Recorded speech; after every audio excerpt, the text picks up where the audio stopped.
What's going on, everybody? It's AG here. We are back. College football season is officially here. Week 0 is in the books. You know what that means? It's time for my AG poll where I rank the top 25 college football teams for week 1. So without further ado, let's get started.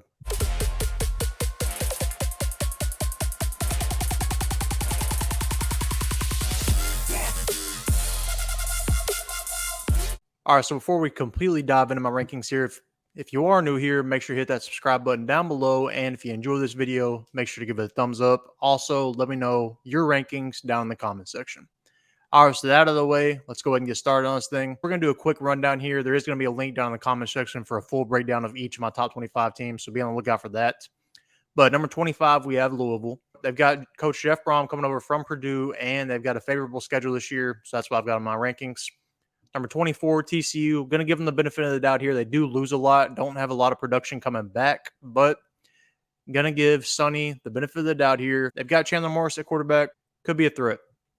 23, Texas Tech. Kind of underrated. Not ranked in the AP poll for some reason.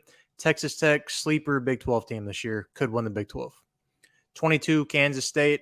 Won the Big 12 last year. They did beat TCU in the championship. Returned their quarterback. They've usually got a shot at the Big 12 title now. At 21, we have Ole Miss. Ole Miss kind of went downhill at the end of the year last year, but they've got a 3-horse race at quarterback. Be curious to see who wins that. They've got Jackson Dart back, but also they have Spencer Sanders, who I think will win it. If he's healthy, watch out for Ole Miss. Number 20, I've got Maryland. Had a pretty slept-on good year last year. I've got Tua's brother at quarterback, and I think could be a force in the Big Ten. Obviously, they're not as good as the top 3 teams that are going to be mentioned later, but pretty good nonetheless. 19, we have Iowa. They finally got a quarterback. Their offense usually sucks, but defense is usually really good. Let's see what their quarterback can do here. They've got the transfer from Michigan. He has made the playoff before as a starting quarterback. I think that's a pretty good addition. Number 18, we've got North Carolina. You've got Drake May.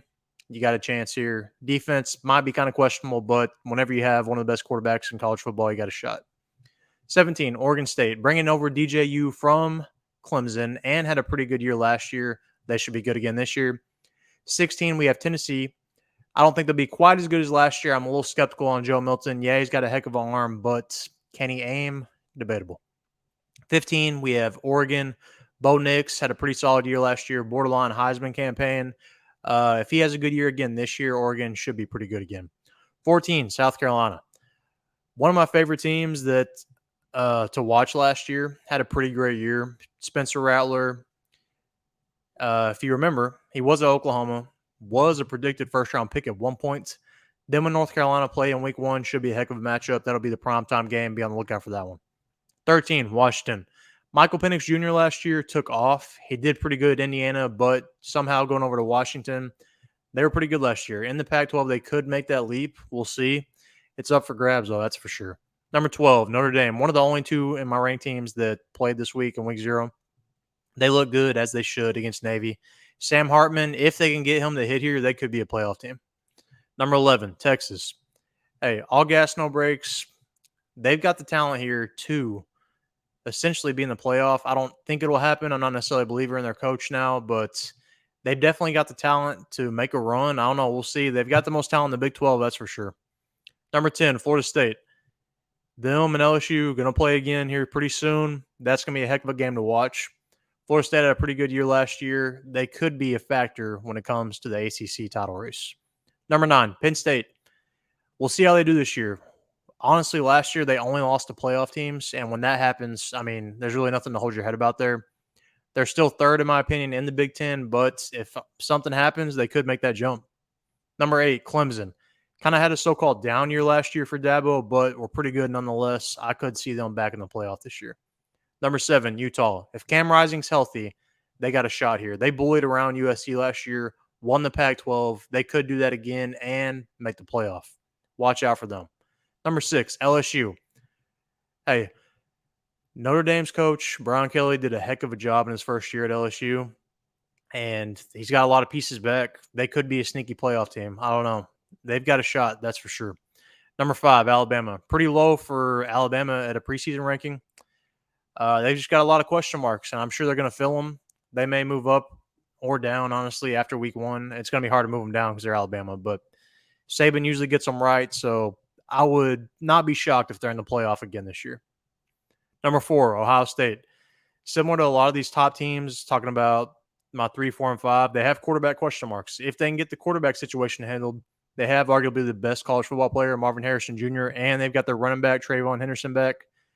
If the quarterback position hits here, this, I think, could be Ohio State's year to finally win it. Number 3, Georgia. Georgia, same thing. Got some question marks at quarterback. Carson Beck's coming in and take over Stetson Bennett, but they do have weapons, that's for sure. Got the best tight end in football, Brock Bowers, and their defense, once again, is going to be pretty stout.